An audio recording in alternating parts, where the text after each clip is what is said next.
This is stupid. I'll meet you back down at the bus, okay? Silent Hill, a series once known for a particular brand of masochistic escapism, hasn't enjoyed a hit since it left the stewardship of Team Silent. Its track record has been shaky since. With Silent Hill Downpour, it's up to Vatra Games to bring the series back to its nightmarish roots. Can the new team's efforts appease the dark powers? Shit!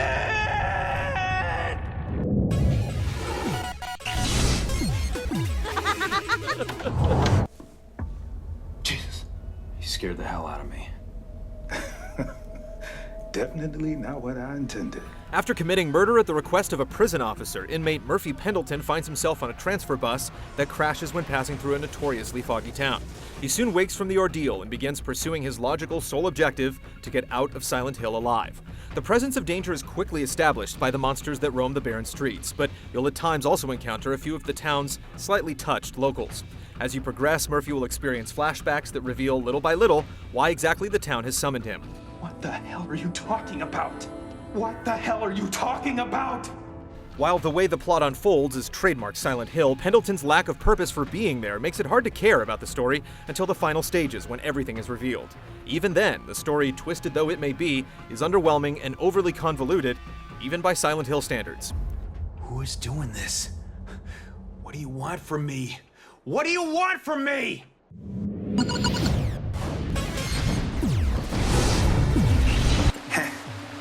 Listen to us talk, as if anybody out there gives a damn.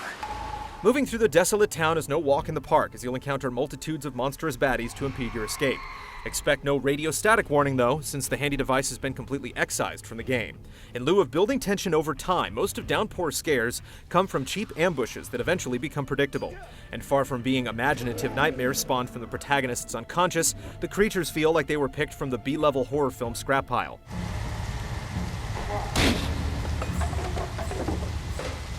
For navigating through darker environments, you'll utilize a flashlight. That is until you reach one of the several scripted moments in the game where Murphy will nearly fall to his death and lose it in the process. Following these sequences, you're forced to endure at least one area using a lighter as your sole source of illumination, before the game gives you a replacement flashlight. The camera zooms in irritatingly close during these segments, significantly reducing your range of vision in what's usually an already confined environment. The result feels clunky at best and nauseating at worst. Is this some kind of sick joke to you? We were disappointed to find each outing to the Silent Hill's eerie otherworld boiled down to nothing more than a single short puzzle followed by gimmicky chase sequences or canned minigames where you're careening down a slide. These make what should have been the darkest and most disturbing corner of the game the most repetitive and downright boring. It feels like a lost opportunity because the good puzzles in Silent Hill Downpour are the definite highlight of the experience. Unfortunately, the misguided focus on combat makes it difficult to dwell on the good stuff. Oh, God. Not again.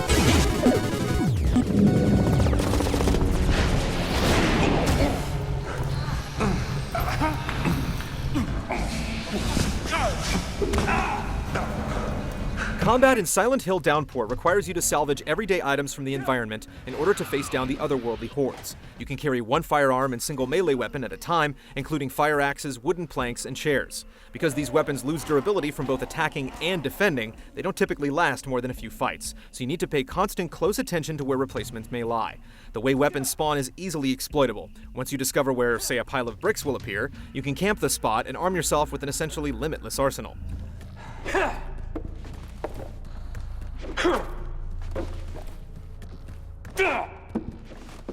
The setup would make for tense encounters if the fighting wasn't so frequent. The constant enemy ambushes are more likely to annoy than terrorize, in spite of the game's ham-fisted attempts to play up the horror. The cheap surprise attacks quickly become predictable, sometimes going so far as to telegraph incoming attacks with lame camera tricks.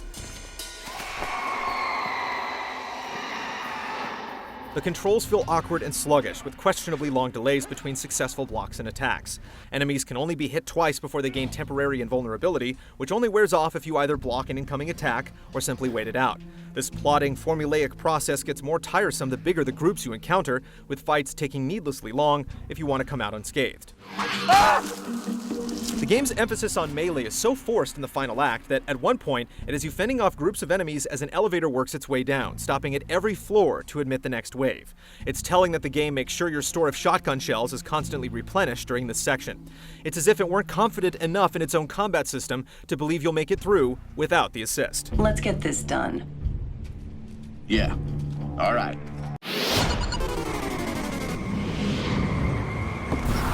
Looks like somebody has specific taste in entertainment.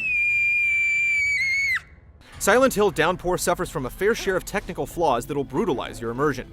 Textures are frequently late to load, and even something as fundamental as the fog effects will cause hiccups when passing certain environmental thresholds. The characteristic Silent Hill film grain effect, which could have helped mask these flaws, is puzzlingly absent.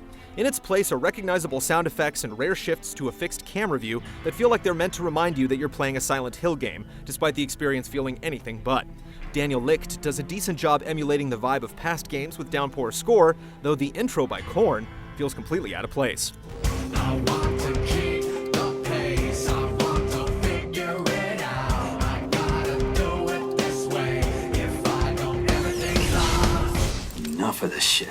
Silent Hill Downpour is a step in the wrong direction for the series. Tension and atmosphere take a backseat to cheap, impotent scares and tedious combat encounters. The series' very name once evoked horror, mystery, and a level of aesthetic accomplishment that was impossible to imitate. If you've been thinking of braving this downpour, you should unpack your bags and cancel those vacation days. This trip to Silent Hill is a nightmare for all the wrong reasons. I'm done. I'm finished with the riddles, the mind games. Whatever I did to get here, I've had enough. I want out.